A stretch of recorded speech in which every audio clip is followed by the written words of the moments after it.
So before this video takes off, I just wanted to tell you guys that mid-March we have something very, very big coming. I'm personally very excited, and I know everybody around me is stoked for what's coming. Make sure that you guys are staying tuned and keeping up to date, because coming mid-March, there's something for you that is going to be very, very awesome, and I'm very excited for you guys to have it. But today we're going to be talking about, I moved here beginning of December, and I told you guys that we were here for like 2 weeks without any of our stuff, and we didn't know what was going on, and then right before we went home for Christmas, it all showed up, and I was kind of telling you guys in the background, you know, like this is what's going on, but I never really informed you guys of what happened or how it all went down. I didn't really know what was going on. I didn't want to put my foot in my own mouth. Anything happening with this company just doesn't seem to be going anywhere. So everybody's entitled to review a company after they use it. I'm doing mine in a different means other than going on Google and typing it in and saying this is how it all happened. And this company's actually removed that feature from Google, so you can't actually review them anymore. I don't remember where I found reviews for them, but when I went to use them in the first place, they had a couple good reviews, and I was like, hey, you know what? Nothing looks bad. And I wanted mine to be seen by a little bit of a bigger audience than just who goes on Google for that. So this is my review of the company. This is not me threatening them or doing anything crazy like that. I'm just telling you guys my experience with what happened with the company Access Canada Movers. Now there was a lot that happened, and it went on for a very long time, so I'm just gonna sum it up kind of for you guys. I'm gonna tell you guys the main points and the stuff that's important. So I found the shipping company basically like most other people do. You go online, you search it around, and I actually went to one where I put in my information and I had a couple companies call me. I guess it's like a filter box. You put in your stuff, it filters it to the companies that are best suited for where you're going, what you're doing. So they called me amongst other people, and they gave me, you know, the average rate of moving. I told her my dates. She said, okay, so if you're trying to get there for the 1st, we have a truck leaving on the 25th of November. So that'll take about 10 days to get there, so your stuff will get there right around the 5th. And I was like, you know what, that's fine. And 10 days I think was the max. And I was like, that's great, because if we get there, it gives us a few days to settle in before our stuff gets here, and we'll be all right. So the booking process was simple. They go ahead and they book all my stuff in, schedule me a pickup date, and that was it. I left it. It was probably a month before we were moving. I left it, didn't do anything about it, and I just kept living my life. They called me about a week before, and they were like, hey, are you still good to go on these dates? And I was like, yes. And they told me, okay, so basically we have a truck leaving the 25th if you wanted to put your stuff on there. And that should have been my first alarm, because that's what I scheduled. And I was like, yeah, I already scheduled that to leave like right away. And she was like, oh, okay, yeah, put it in, whatever. That was that. Then on pickup day, basically the guy called and he was like, look, I'm late, I've been on the road all day, I'm not gonna be there till maybe 10, which pushed it back an hour, that's fine. He didn't show up till after 11 o'clock at night.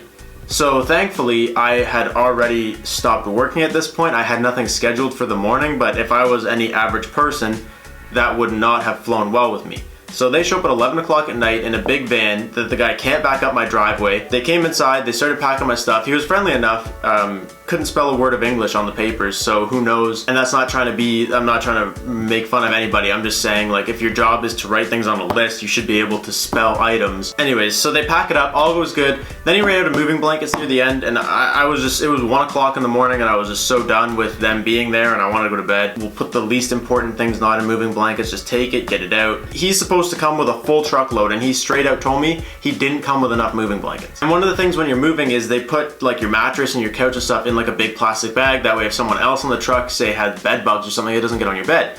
So when they called me the very first time, they were like, yeah, and we'll come and we'll wrap your furniture and blah, blah, blah. And I was like, what do you mean by wrap my furniture? Explain it to me, and I was like, oh, that's a good thing. Thank you for that.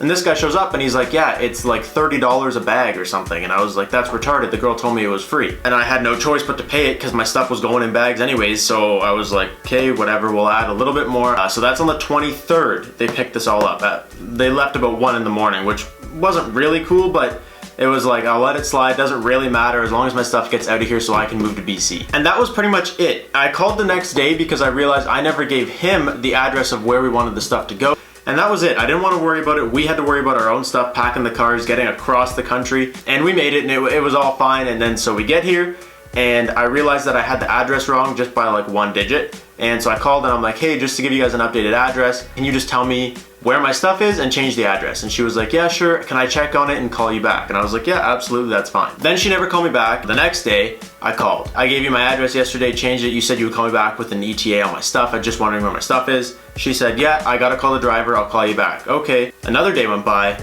never called me back, nothing. I call again the next day. Hey, you have not called me back for 3 days, and I'm just wondering where's my stuff. Like you said, you'll give me an ETA. You're not giving me an ETA, and I don't care. I don't need it. I'm just curious. I'm paying you guys a lot of money. I just want to know where my stuff is. That's all. She goes, Kate, can I call you back? I was like, nope, you haven't called me back the last 3 days. Just put me on hold or something, figure it out. And within like a minute, she came back and told me, so I don't know what takes her so long every other day that she couldn't call me back all day. But she went ahead and picked back up the phone within like a minute. And she was like, hey, your stuff's in Alberta. That's fantastic, good to hear. So 2 days goes by after that happens, and me and Courtney are out for like a little bit of a hike. We were just kind of exploring. There's a park nearby, and we were just out wandering. And I get a call, just calling to collect the payment on your stuff. And I was like, okay, perfect. I thought I was gonna pay when I pick it up, I guess, because, you know, I hadn't paid yet. And she goes, no, sir, you pay when it leaves. And I was like, oh, well, what? Yeah, sir, so your stuff has just left Ontario today. So, and I didn't even hear what she had to say next. I was like, what do you mean it left Ontario today? It's supposed to be here either today or tomorrow. And she's like, basically your stuff was bigger than expected, so it didn't fit on the truck on the 25th.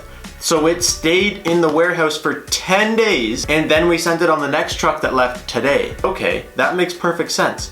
Why didn't somebody call me and tell me, hey, your stuff is still at the warehouse. Hey, your stuff didn't make it on the truck. Anything. Hey, it was too big, we didn't load it. Any kind of information would have been great to know, but why was someone giving me false updates telling me that it's coming through Alberta, it's on the way, it'll be here within the next few days? And she goes, there's no way that happened. And I was like, really? Because I have a huge call history showing that I was talking to these people and they were telling me that it's gonna be here soon, and now you're telling me that it just left. Basically, whoever was answering the phone before was either stoned, didn't actually work there, or just absolutely sucks at her job.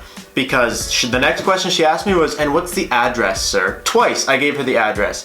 And she was giving me false updates, and then she tells me your stuff's leaving Ontario, I don't have an address on file.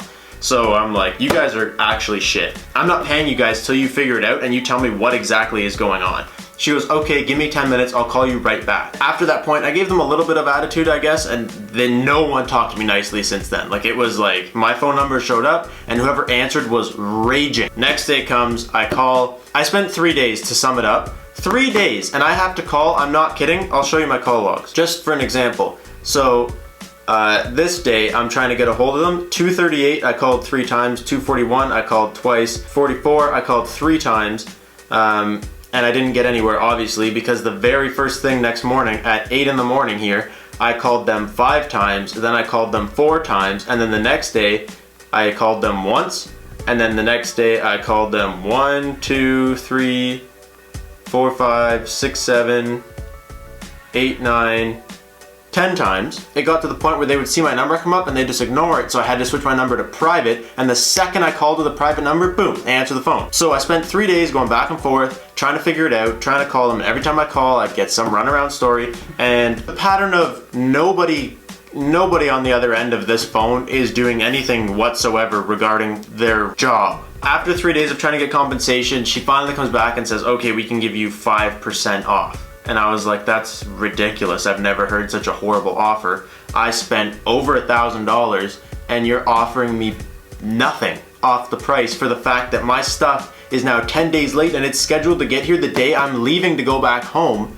for Christmas. Oh, and by the way, I never even told you guys that you told me bags were free to wrap my furniture in, and they're not free. I had to pay for them. So I would like those refunded as well. And she's like, there's no way that we told you the bags are free, sir. I was like, yes, you did, because that was part of me signing on to there was all my furniture gets wrapped, all this happens, and it's all included in this price. And she was like, there's no way, our team would never have done that. And I was like, oh, so you guys are perfect. So there's no way that you guys told me the bags were free, but there is a way that you guys let my stuff sit there for 10 days without calling me or letting me know, gave me false updates telling me that it was actually on the way when it wasn't on the way, and wrote down my address numerous times and never actually wrote it down anywhere. It had been so many days that this was happening, and I was just full of anxiety all the time, and I just wasn't having it. And I was like, you know what, it's just my stuff. They're gonna give me a little bit of a discount. They're a bunch of fuck ups, and basically I'm still gonna get my stuff. It's still gonna be okay. I just need to pay, need to get over it, need to move on. This is a horrible company. I'll never use them again. I'll never recommend them, whatever. My stuff arrived. I paid for it. It was missing a couple items. And I was like, of course, nothing ever goes perfect. So they dump all my stuff in my house. I call while the movers are still here. I'm like, hey, missing a few items. They weren't huge, it wasn't a big deal, but it's just like, again, adding on to all the crap. She was like, hey, well, I'll have to call the warehouse and all this, just verbal diarrhea. Then I opened my wheels. Lo and behold, they're destroyed. I wrapped them to the best of my ability, and I told them that these are fragile wheels, please be careful. The rim sticks out from the rubber, you cannot really stack them. I call back, I'm like, hey, while you're at it, one of my wheels is destroyed. And she was like, okay, you gotta submit a claims form. I'm like, okay. So I submit a claim.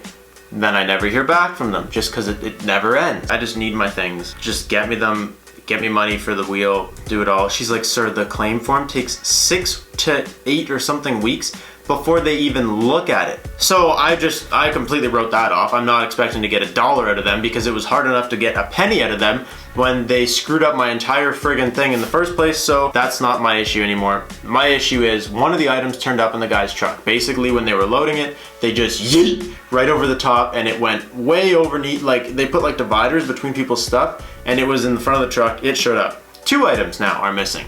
So I call and I call and I call. I start talking to her and she's like, that time that I called you and I said I would call you back in 10 minutes, you never picked up. And I was like, I have a voicemail and I have a call history. You never called, and if you did, and my phone magically never showed it, you could have left me a voicemail. And she's like, sir, I wouldn't lie to you. I called you 3 times.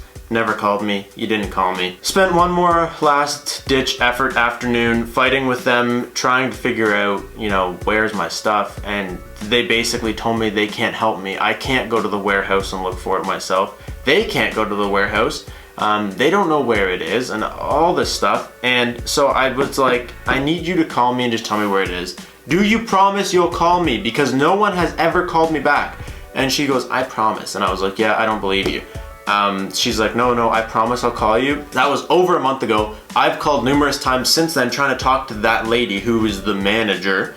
And I can't get a hold of her. And basically there was a lot of phone calls in between the beginning and the end of where I was like super anxious and not, like, it's not good physically for your body to be all day going through stress. Like, I know it doesn't sound like a big deal, but like, I had to deal with this because they weren't. So I had to be on the ball all the time, making sure that all this stuff was taken care of because they weren't taking care of it at all. Still don't know where my stuff is, and I cannot get anybody to tell me where it is. If I don't put my phone number on private, I can't even get a hold of them. So you know what? They can have it. It's theirs. I don't care. But I just want to make sure that there's not a soul in the world that thinks I would recommend Access Canada Movers to anybody. No respect on their end. There's nobody there trying to help you, there's just nothing.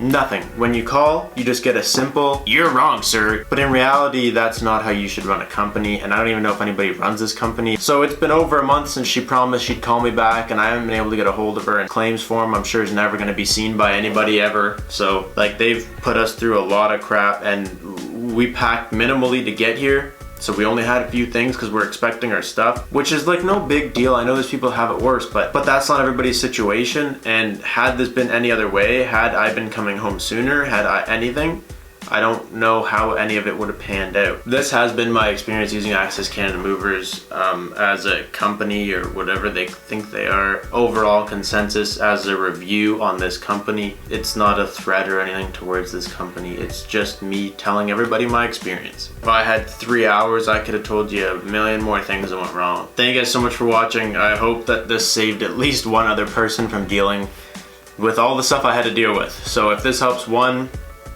that's good for me. Thank you guys so much for watching. I'll catch you next time. Remember, guys, to stay committed. Peace out.